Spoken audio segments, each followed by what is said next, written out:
house is getting 6 mini reefs. 6.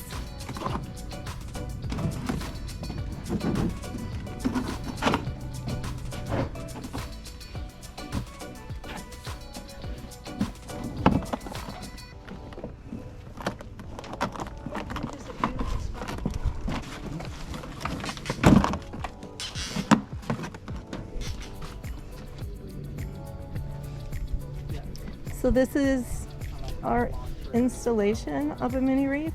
This is Dave, right? Yeah. Dave is in the canal, in the water, standing up. And he's gonna strap these under this deck.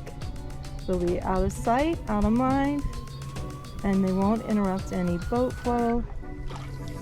And they will attract tons of new little fish and water cleaning friendly oysters and whatnot. And here they go into the water.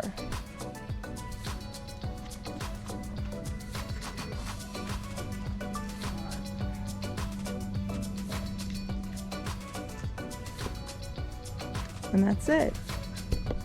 Out of the way. Not going to interfere with anybody's lifestyle.